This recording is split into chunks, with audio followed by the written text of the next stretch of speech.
ஆச்சி மசாலா. எந்த சமையலும் ருசி தேடும் ரகசியம். 20 ரூபாய். Taste the Daily. கடந்த வாரம் அமெரிக்க தூதர் சென்னைக்கு வந்தார் விஜயசங்கர். வெளிநாட்டு கம்பெனிகளின் சிஎஸ்ஆர் ஃபண்ட்ஸ் வாங்கி சொல்லிட வேண்டியது. இது ஒரு ஐடியா கொடுத்தது முத்தமிடும் நிறுவனத்தை சேர்ந்த சம்மந்தமில்லாத ஒரு அதிகாரி. அவரோட மேற்பார்வையில் சொன்னாங்களாம், சார் நீங்கள் விடாதீங்க, மைக்ரோசாஃப்ட்டு, கூகுள், ஐபிஎம் இந்த மாதிரி கம்பெனிகள்லாம் பல்லாயிரம் கோடியை சிஎஸ்ஆர் ஃபண்ட்ஸாக கொடுக்குது. கிட்டத்தட்ட ஒரு 10,000 கோடி வசூல் பண்ணாங்க. இந்த மாதிரி 10,000 கோடி. அன்பில் மகேஷ் பழமணி, தங்கம் தென்னரசாங்கலாம் உட்கார வச்சு எல்லாம் நாங்கள் அது படித்தது படித்தேன்னு சொல்லி வாங்கிட்டு ஸ்வாஹா. ஏன்னா இப்போ வச்சு ஒரு அமெரிக்கன் கம்பெனியோட தலைமை நிர்வாகி இந்தியர் தமிழர் அவரே இன்ட்ரெஸ்டாக டமால்னு குதிச்சு போய் பார்த்தார். கூற கூட இல்லை. டிபார்ட்மெண்ட் எஸ்எஸ் கையில் எடுத்து உடனே எவன் பணம் கொடுத்தானே எல்லாம் போட்டு நோண்டினான். என்ன போச்சுன்னா, இந்த பணம் கொடுத்த கம்பெனிலாம் தள்ள கை வச்சு உட்காந்துக்கிறது. இப்போ இதனால தமிழ்நாடு அரசு, விஜய் அரசாங்கத்துக்கு வர வேண்டிய பணங்கள் குறைந்து விட்டன. அங்கதான் விஷயம். இது சாதா விஷயம் இல்லை. 2 நாடு சம்பந்தப்பட்ட மேட்டர். இது இந்திய அமெரிக்க உறவு சம்பந்தப்பட்ட மேட்டர். திமுகவால் மத்திய அரசாங்கம் உலக அளவில் தலை குனிய வேண்டுமா? ஒரே கேள்வி, பதில் சொல்லுங்க.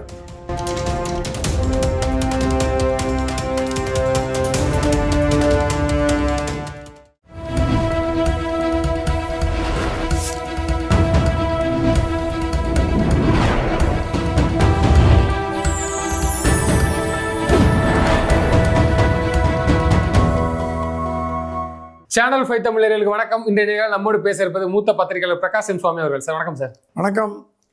திமுக ஆட்சியில் வெளிநாடு சம்பந்தப்பட்ட ஊழல்னு ஒரு தகவல் பரவுது சார். அது என்ன பிரச்சனை, என்ன ஊழல் சார்? அது உங்கள் காலத்துக்கு வந்துச்சா? Very good. கடந்த திமுக ஆட்சியில் 5 ஆண்டு காலம் சயின்டிஃபிக் கரப்ஷனில் கொடிகட்டி பறந்தாங்க. சர்க்காரே கமிஷனே சொல்லிச்சு, திமுக ஒரு அறிவுபூர்வமான ஊழல் செய்யும் கட்சி, சயின்டிஃபிக் கரப்ஷன். அது கொஞ்சம் அப்படியே அடங்கி இருந்தது. அப்புறம் பல்வேறு விதமான ஊழல்கள்.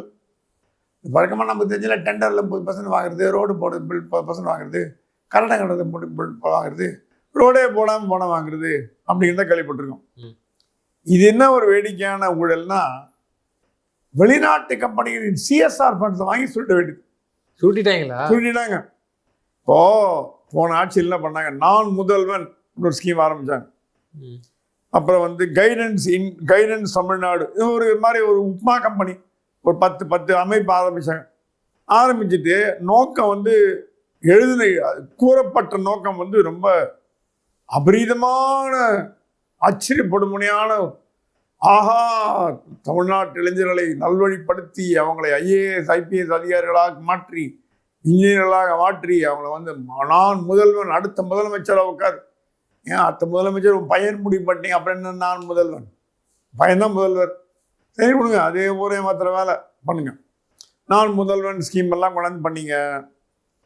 இது என்னன்னா, இது திமுகவோட நெருங்கிய தொடர்பு உள்ள சில தொழிலதிபர்கள், சில தொழில் முனைவோர் இது ஒரு ஐடியா கொடுத்தது முத்தமிடும் நிறுவனத்தை சேர்ந்த சம்மந்தமில்லாத ஒரு அதிகாரி, யாரோ ஒருத்தர். அவருக்கும் திமுக சம்மந்தமே கிடையாது. அவரோட மேற்பார்வையில் சொன்னாங்களாம், சார் நீங்கள் விடாதீங்க, மைக்ரோசாஃப்ட்டு, கூகுள், ஐபிஎம் இந்த மாதிரி கம்பெனிகள்லாம் பல்லாயிரம் கோடியை சிஎஸ்ஆர் ஃபண்ட்ஸாக கொடுக்குது. சிஎஸ்ஆர் ஃபண்டுனா மக்கள் நல திட்டங்களுக்கு 2%. இப்போது மைக்ரோசாஃப்ட்டு, கூகுளில் இந்தியாவில் கம்பெனி இருக்குது. ஓகே, இந்தியாவில் கம்பெனி இருக்குது. அவங்கள போய் நீங்கள் நான் அது மாதிரி குழந்தைங்களுக்கு படிப்பு சொல்லிக் கொடுக்க போகிறேன், ஸ்கில் டெவலப்மெண்ட் பண்ண போகிறேன், அது பண்ண போகிறேன், இது பண்ண போகிறேன், பணத்தை கொடுப்பான். ஆனால் அது என்ன பணம்? அமெரிக்கன் பணம். ஏன்னா அமெரிக்காவோட சம்பந்தப்பட்ட பணம்னா அமெரிக்க பணம் தான் அர்த்தம். இந்தியாவில் சம்பாதிச்சா கூட முதலீடு பண்ணது யாரு? அமெரிக்கா. அதனால் அமெரிக்கா சொல்லிச்சான், சரி நல்ல காரியம் தானே, கொடுங்க. கிட்டத்தட்ட ஒரு 10,000 கோடி வசூல் பண்ணாங்க. இந்த மாதிரி 10,000 கோடி, 8லேருந்து 10 கோடி, 10,000 கோடி. இது மைக்ரோசாஃப்ட்டு, கூகுள், ஐபிஎம், மேட்டா கிட்ட எல்லா கம்பெனி எல்லாம் ஃபாரின், அமெரிக்கன் சில ஆஸ்திரேலியன் கம்பெனி உண்டு, ஜப்பனீஸ் கம்பெனி உண்டு. முக்கால்வாசி டார்கெட் பண்ணது அமெரிக்கன் கம்பெனி. இந்த சம்மந்தம் இல்லாத தொழிலதிபர் தான் இதுக்கெல்லாம் முன்னின்று ப்ரெசன்டேஷன்லாம் கொடுத்து, பேப்பர்லாம் கொடுத்து, எல்லாத்தையும் ரிப்போர்ட்லாம் கொடுத்து பண்ணி அன்பில் மகேஷ் பண்ணி தங்கம் தண்ணீர் உட்கார வச்சு எல்லாம் நாங்கள் அது படித்தது இது படித்தேன்னு சொல்லி வாங்கிட்டாங்க. வாங்கிட்டு ஸ்வாஹா எல்லாம் காலி, பணம்லாம் காலி. இதுனா போச்சு. சிஎஸ்ஆர் ஃபண்ட்ஸ் எப்படின்னா, தொழிலதிபர்கள்லாம் இப்போ தொழில் முனைவோர் 2% அது அவங்க ப்ராஃபிட் வந்து பணமாக கொடுத்துருவாங்க. நீங்கள் ஆஸ்பத்திரி கட்டுறீங்கன்னா சரி வந்தாங்க 10 கோடிக்கு ஆஸ்பத்திரி கட்டுங்க. அவங்க தூக்க ஆஸ்பத்திரி மட்டும் போய் பார்ப்பாங்க, நல்லா இருக்கா வரி வந்துடுவாங்க, அவ்வளவு. அது மாதிரி பள்ளிக்கூடம் கட்டுறீங்களா, இப்போ எம்எல்ஏ எம்பி ஃபண்ட் இருக்கு பாருங்க, அதோட தொடர்ச்சி நீட்சி தான். எம்எல்ஏ எம்பி ஃபண்ட் அவங்க தொகுதியில் பண்ணுவாங்க. இது வந்து நல்ல காரியங்களுக்கு. இது மத்திய அரசாங்கத்து, இது மன்மோகன் சிங் கொண்டு வந்த பிரமாதமான திட்டங்கள் இது ஒன்று. கார்பரேட் நிறுவனங்கள் நல்ல கொள்ளலாம சம்பாதிக்கிற மக்களுக்கு என்ன பண்ணுதுன்னு கேட்டாங்க. 2% மக்களுக்கு கொடுங்க. அது என்னன்னா பொது ஒத்தருக்கு மட்டும் கொடுக்கக்கூடாது. ஒரு பள்ளிக்கூடம் கட்டணும், ஆஸ்பத்திரி கட்டணும், ஒரு வந்து பிரிட்ஜு கட்டணும், ஒரு பார்க் கட்டணும், இதான் அந்த மாதிரி ஏதாவது ஒரு மக்களுக்கு பொதுவாக சேவைப்படும்படியான ஒரு திட்டங்கள். இப்ப நான் முதல்வன் திட்டங்கிறது வந்து அதுவும் மக்களுக்கு தானே. அவர் பேரை வச்சு போகுது, அதுல என்ன சிக்கல்? ஏன்னாச்சு அந்த பணத்தை வாங்கிட்டாங்க. வாங்கிட்டு 10,000 கோடியில் 8,000 9,000 அது அமௌண்ட் சரியா தெரியல. அது வந்து இப்போ ஆர்டிஐ போட்டாங்க. அந்த அமெரிக்கா ஆர்டிஐ போட ஆரம்பிச்சிட்டாங்க. போட்டுட்டு ஆர்டிஐ போட்டதுக்கு ஆர்டிஐ போட்டாங்க. ஆர்டிஐ போட்டாங்க.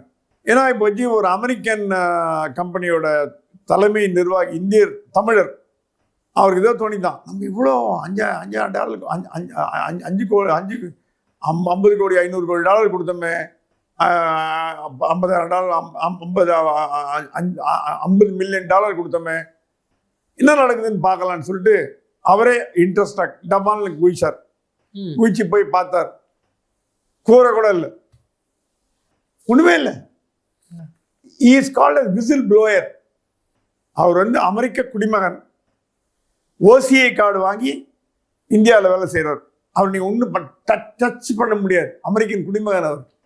ஆனால் இந்தியாவில் வேலை செய்யலாம், லீகலாக வேலை செய்யலாம், ஓசிஐ கார்டு இருக்கார். அவர் இறங்கி அப்படி ஒரு இன்வெஸ்டிகேட் பண்ணிட்டு பாஸை கூப்பிட்டு, boss all our money are gone down the ட்ரெயின்ட்டாராம். டவுன் த ட்ரெயின், சாக்கடையில் போய்விட்டது அப்படின்ட்டார்.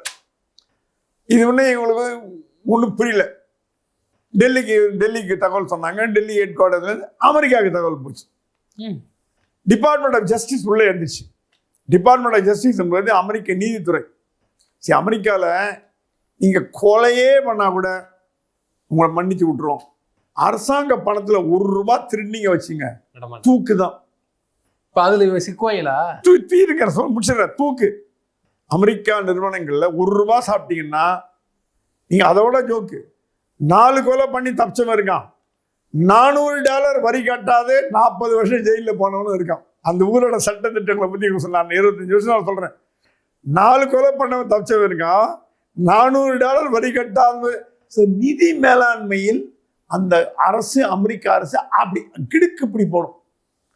அரசாங்க பணத்தை ₹1 சாப்பிட்டான்னு தெரிஞ்சதுன்னா அந்த மெடிக்கேட் அரசாங்க அதிகாரி, அரசாங்க மருத்துவர்கள்லாம் என்ன பண்ணுவாங்க, மருந்துக்கு பணம் கொடுப்பாங்க. நம்ம ஆஸ்பத்திரியில் கவர்மெண்ட்டுக்கு பணம் கொடுத்து ஏழைகளுக்கெல்லாம் ஃப்ரீயாக கொடுன்னு சொல்லி இது வித்துருவாங்க. இவங்க என்ன பண்ணுவாங்க, ஒரு மருந்தாளரை வந்து பேஷண்ட் மாதிரி அமுச்சு நான் பணம் கொடுத்து வாங்குறேங்க அப்படின்னு ஸ்பை மாதிரி போவாங்க. அவர் $5 மருந்து $2 விற்பார். அங்கேயே அரசு உள்ள போட்டுருவாங்க. 25-30 வருஷம் ஜெயில். ஸோ பண விவகாரத்தில் அமெரிக்க அரசாங்கம் என்றுமே காம்ப்ரமைஸ் பண்ணாது. டிபார்ட்மெண்ட் ஆஃப் ஜஸ்டிஸ் கையில் எடுத்து உடனே எவன் பணம் கொடுத்தானோ எல்லாம் போட்டு நோண்டான்னு. இவன் வந்து பார்த்தா கூரையும் காணும், மேலையும் காணும், ஒன்றும் காணும். இன்னும் 2 லேப்டாப்புக்கு ஒன்றுமே விஷயம் ஓடல போனியால். உடனே இது கேட்டதுக்கு நான் எல்லாம் பண்ணிட்டமே, எல்லாம் பண்ணியாச்சு, கொடுத்தாச்சு, லேப்டாப்லாம் கொடுத்தேன், எல்லாம் போச்சு, எல்லா ஸ்கீம்லாம் கண்டக்ட் பண்ணி என்ன பண்ணிட்டாங்க, அவுட் சோர்ஸ் பண்ணிட்டாங்க இந்த ஒர்க்கை. ஸ்கில் டெவலப்மெண்ட்னா இன்ஜினியர்லாம் பாஸ் பண்ணி வராங்க, அவங்களுக்கு ஆங்கிலம் பேச தெரில, அவங்களுக்கு கற்றுக் கொடுக்குறது. 100 மாணவர்கள் இருந்த இடத்துல 5000 மாணவர்கள் இருந்ததா கணக்கு காட்டப்பட்டதாம். நமக்கு தெரியாது, இது நம்ம டிபார்ட்மெண்ட் ஜஸ்டிஸோட இன்வெஸ்டிகேஷனில் வெளியில் வந்தால் தெரியும். 5000 மாணவர்கள், ஒரு மாணவர்களுக்கு 10,000 10,000 50,000 கொடுத்தா காணாது. 50 மாணவர்களுக்கு சொல்லிக் கொடுத்து பாடம் கொடுத்துறாங்க. 500 லேப்டாப் கொடுத்து 50,000 லேப்டாப் கொடுத்தா கணக்காம எல்லாம் சயின்டிஃபிக் ஊழல் தான், எல்லாம் இன்வாய்ஸ் எல்லாம் ரெடி பண்ணியாச்சு. இது என்ன ஆகி போச்சு, அமெரிக்கா ரொம்ப சீரியஸாக எடுத்துக்கிச்சு. ஏன்னா பணம் கொடுக்கப்பட்ட இந்திய ரூபால, அது சந்தேகம் கிடையாது. அந்த பணத்தோட ரிஷி மூலம் எது? American company. அமெரிக்கன் கம்பெனியில் மணி போட்டது யாரு? அமெரிக்கன் இன்வெஸ்டர்ஸ், அமெரிக்க தொழிலதிபர்கள் அமெரிக்காவில் மணி போட்டு அமெரிக்கா ஷேர் ஹோல்டர், சிம்பிளாக வச்சுக்கோங்களேன், share holder. Microsoft, IBM, Facebook, இதோட வியாபாரம் நடத்துவது யார்? அமெரிக்க மக்கள். ஷேர் வாங்கலாம், வால் ஸ்ட்ரீட்டில் கொண்டு போய் ஷேர் வாங்கலாம், வாங்கி கம்பெனி நடத்தலாம். அந்த கம்பெனி பணத்தில் தான் இந்தியாவில் இன்வெஸ்ட் பண்ணுறதோ, ஆஸ்திரேலியாவில் இன்வெஸ்ட் பண்ணுறதோ, சைனாவில் இன்வெஸ்ட் பண்ணுறதோ. ஸோ பேசிக்காக American money going into different directions. Different money இந்தியாவில் ரூபாய் வரும், சைனாவில் வந்து இதுவாக போகும், அந்த மாதிரி வேற ஒரு கண்ட்ரிக்கு வேற போகுது. டிபார்ட்மெண்ட் ஆஃப் ஜஸ்டிஸ் கையில் எடுத்துக்கிச்சான், என்ன ஊழல் நடக்குது இந்தியாவில் அப்படின்னு ஒரு என்கொயரி ஆர்டர் போட்டான். அமெரிக்காவில் உள்ள இந்திய தூதர் டிமார்ஷே பண்ணி கூப்பிட்டாங்க. டிமார்ஷேங்கிறது ரொம்ப ஸ்ட்ரிக்டான மேட்டர். வா வா வா வா வா அமெரிக்காவில் வாஷிங்டன் உள்ள இந்திய தூதர் அதிகாரிகளோ எனக்கு தெரியாது, பேர் தெரியாது, கூப்பிட்டு என்ன நடக்குது தமிழ்நாட்டில், ஊழல்லாம் பண்ணாங்களாமே. அப்போலாம் எனக்கு ஒன்றும் தெரியாது, நாங்கள் என்கொயரி பண்ணுறோம் அப்படின்னு அவங்க வந்து வெளியுறவுத்துறை அமைச்சர் சொல்லிட்டாங்க. கடந்த வாரம் அமெரிக்க தூதர் சென்னைக்கு வந்தார். விஜய் அவரோட சந்திச்சார். விஜய் சந்திச்சார். ஆனா அவர் எல்லா மாநிலம் புதுசாக முதலமைச்சராக சந்திச்சிருக்காரு. அது வந்து சம்பிரதாயமான சந்திப்பா இருக்கலாம். நம்ம வந்து மூட்டி சொல்ல முடியாது, தவறாகவும் பேச முடியாது. இந்த தூதரக உறவுகள்லாம் ரொம்ப மென்மையா கடைபிடிக்க வேண்டியவர்கள். பேசிருக்கலாம்னு சொல்லாம பேசியிருந்தார்னு சொல்ல முடியாது. இது ஏன் சொல்றேன்னா, இந்த அமெரிக்க தூதர்கிட்ட டெல்லி வந்து பிரீஃப் பண்ணிச்சு, உங்க ஊர் பணத்தை எடுத்து தமிழ்நாட்டில் சாப்பிட்டாங்க அப்படின்ற மேட்டரை வந்து லா டிபார்ட்மெண்ட்டோ ஹோம் மினிஸ்ட்ரியோ, ஏன்னா அமெரிக்க தூதர் தான் வந்து அமெரிக்காவில் இருந்து வரும் முதலீடுகள் இந்தியாவில் வருவதற்கு காரணியும் பொறுப்பா இருக்கிறவர் அமெரிக்க தூதர். ஏன்னா அவர் தான் தூதர், ரெப்ரசன்டேட்டிவ் ஆஃப் அமெரிக்க அரசாங்கத்தோட ஒரு தலைமை பொறுப்பில் இருக்கிறவர் அமெரிக்க தூதர். அவங்களுக்கு வந்து என்ன மாதிரி கடமைன்னு நமக்கு தெரியாது. ராஜ்ய உறவுகள் இதனால பாதிக்குமான்னு கேட்டீங்கன்னா பாதிக்கிறதுக்கு வாய்ப்பு இல்லை, ராஜ்ய உறவுகள் பாதிக்காது. ஆனால் ஒரு நெருடலா இருக்கான்னு கேட்டீங்கன்னா நெருடலா இருக்கு. இப்போ அடுத்து என்ன பண்ணுவாங்க, டிஓஜே என்கொயரி ஆரம்பிச்சாச்சு, டிபார்ட்மெண்ட் ஆஃப் ஜஸ்டிஸ் டிபார்ட்மெண்ட் ஆரம்பிச்சாருன்னா கிடுக்கி பிடி போடும், அது விட மாட்டான் கடைசி வரைக்கும். இந்த வழக்கு எங்க நடக்கும்? வாஷிங்டன். நம்ம இவர் மேல ஒரு வழக்கு போட்டாங்க, ஞாபகம் இருக்கா? அதானி மேல. எந்த ஊர்ல போட்டாங்க? London, Washington. Okay, New York, Washington. ஏன் வாஷிங்டன்ல போட்டாங்க? அந்த ஊர்ல போட்டாங்க. கிங்ஃபிஷர் நிறுவனம், கிங்ஃபிஷர் விஜய் மல்லையா மேல போட்டது லண்டன். ஓகே ஓகே, அது பேங்க் ஃப்ராட், அது வேற விஷயம். அது நான் சொல்றது வந்து செக்யூரிட்டிஸ் எக்ஸ்சேஞ்ச் மேட்டர்ல மாட்டிண்ட அதானி மீது போடப்பட்ட வழக்கு அமெரிக்காவில் போடப்பட்ட வழக்கு. ஏன்னா ஜூரிஸ்டிக்ஷன் வந்து அவங்க ஊர் பிரகாரம் அமெரிக்கா ஜூரிஸ்டிக்ஷன். அதானி மேல கூட குஜராத்ல அமெரிக்கா வழக்கு போட முடியுமா? சுப்ரீம் கோர்ட் போட முடியும். போட்டா ஜெயிச்சிருவாரு, வேலைக்கு கோட்டே ஆயிடுவாரு. ஸோ அங்கே வாஷிங்டன் அப்புறம் அந்த கேஸ் முன்னெல்லாம் பண்ணிட்டாங்க, அது வேற விஷயம், அதுக்குள்ள போக தயாராது. ஸோ இது நீங்க கேட்கலாம், இது எங்க கொண்டு போய் முடியும்? எங்க வேணா முடியலாம். அமெரிக்க நீதிமன்றத்தை வழக்கு தொடரலாம். அந்த அளவுக்கு போகுமான்னு நமக்கு தெரியாது. மத்திய அரசாங்கம் அந்த அளவுக்கு அளவு பண்ணுமான்னு தெரியாது. ஏன்னா மத்திய அரசாங்கமும் திமுகவும் எந்த அளவுக்கு இணக்கமா இருக்குன்னு இப்ப டவுட் ஆகுது. அவங்க காலில் விழுந்துருவாங்க, அந்த மாதிரி இணக்கமா இருக்குது, தப்பிச்சு விடலாலும் விடலாம். இப்போ சில பேர் சொன்னாங்க அமெரிக்க அரசாங்கம் தீவிரமா இருக்குது. அமெரிக்க அரசாங்கம் இந்திய அரசாங்கம் நடவடிக்கை எடுக்கல அப்படிங்கிற ஒரு எண்ணத்திலையும் இருக்கலாம், நமக்கு தெரியாது. அது நம்ம வந்து ராஜ்ய ஒரு தப்பா பேச முடியாது. என்னடா இந்தியாவில் ஸ்லோவா நடவடிக்கை எடுக்குது அப்படி ஒரு எண்ணம் இருக்கலாம். அவங்களால என்ன பண்ண முடியும்? அமெரிக்க அரசாங்கத்தால் என்ன ஒன்றும் பண்ண முடியாது. இந்திய அரசாங்கம் ரெப்ரசன்ட் பண்ணலாம், பணம் சாப்பிட்டாங்கன்னு சொல்லலாம், எடுத்தாச்சுன்னு சொல்லலாம். இது மாதிரி ஃபாரன்சிக் ஆடிட் ஆர்டர் பண்ண போறாங்க. ஃபாரன்சிக் ஆடிட் தடய அறிவியல் துறை தணிக்கை. அது பயங்கரமான உடலை உருவி எடுத்துரும், குடலை உருவி எடுக்கிற மாதிரி. தமிழ்நாட்டில் ஏமாத்தின மாதிரி அங்கே ஏமாற்ற முடியாது, வேலைக்காது. டிஓஜி எல்லாம் வந்த வேலைக்காது. ஃபாரின்க்கு ஆடிட் எடுப்பான். இப்போ என்ன போச்சுன்னா இந்த பணம் கொடுத்த கம்பெனிலாம் தள்ள கை வச்சு உட்காந்துருக்கு இப்போ. இதனால தமிழ்நாடு அரசு விஜய் அரசாங்கத்துக்கு வர வேண்டிய பணங்கள் குறைந்து விட்டன. அங்கதான் விஷயம். ஒரு வாட்டி சுட்டுப்பட்டது பால் வந்து பூனை வந்து பாலை குடிச்சு நாக்கு சுட்டுக்கிச்சு. எந்த பாலை பார்த்தாலும் பயப்படுது. விஜய் அரசாங்கம் நேர்மையா நாணயமான முறையில் இருந்தா கூட அமெரிக்கன் கம்பெனிகள் யோசிக்குது, என்னடா அது நம்ம திருப்பி இல்லாம இதாங்க யாரோ பண்ற தப்புக்கு விஜய் எங்க அவஸ்தை பண்ணும் சொல்லுங்க. பாவம், அவர் நல்லது பண்ணணும்னு பாக்குறாரு. சிஎஸ்ஆர் ஃபண்ட் வந்து நல்லது ப்ராஜெக்ட் பண்றாரு. யாரோ பண்ற தப்புக்கு இப்ப என்ன சிக்கலாகி போச்சுன்னா விஜய் சார்பாக மத்திய அரசாங்கம் சொல்லப்பட்டது, இவங்க பண்ண தப்புக்கு நாங்க மாட்டின்னு முடிக்கிறீங்க, எங்களுக்கு வர வேண்டிய பணம்லாம் வரமாட்டேங்க. இது என்ன போச்சு, இது டாமினோ எஃபெக்ட்பாங்க.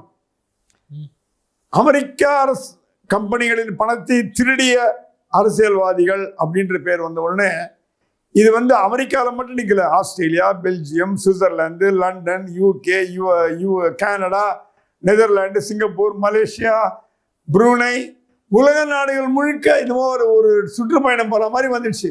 எல்லாரும் பயப்பட ஆரம்பிச்சிட்டா. இப்ப தமிழ்நாடு பேர் நாரிண்டு வருது, உலக நாடுகள் நாரிண்டு வருது. ஏன் சொல்றான், இது என்ன நடக்க போகுதுன்னா தமிழ்நாட்டில் முதலீடு செய்வதற்கு நாளைக்கு யோசிப்பாங்க. ஆல்ரெடி ஜென்பேக்ன்ற ஒரு கம்பெனி வந்து பணம் கொடுக்குறேன்னு சொல்லி ஆரம்பிக்கிறேன்னு சொல்லி 40% பணம் கேட்டான்னு ஓடி போனாங்க. அவரை வந்து சந்திரபாபு நாயுடு தனி விமானம் வரவழைச்சு கூட்டு போனார். திமுக கவர்மெண்ட்ல தனி விமானம் வரவழைச்சு கூட்டு போய் அங்க இதுல அமராவதியில் வச்சு பண்ணித்தரேன். அவர் சொன்னா நான் தமிழ்நாட்டில் மட்டும்தான் வியாபாரம் பண்ணுவேன். அப்படி ஒரு ஆளு. தமிழ்நாடு எனக்கு போனுங்க, எனக்கு ஆந்திரா வேணும், நம்ம எல்லாம் உனக்கு தரேன், டாக்ஸே கட்ட வேணும், லேண்டு தரேன், ஃப்ரீ தரேன், கவர்மெண்ட் தரேன், பணம் கட்டுவோம், வட்டி கட்டுவோம், டாக்ஸ் எல்லாம் உனக்கு லோன் கொடு, எல்லாம் உனக்கு நோ. இப்ப என்ன நடக்க போகுது, தமிழ்நாட்டுக்கு வர வேண்டிய முதலீடுகள் நின்று போச்சுன்னா விஜய்க்கு நஷ்டம்.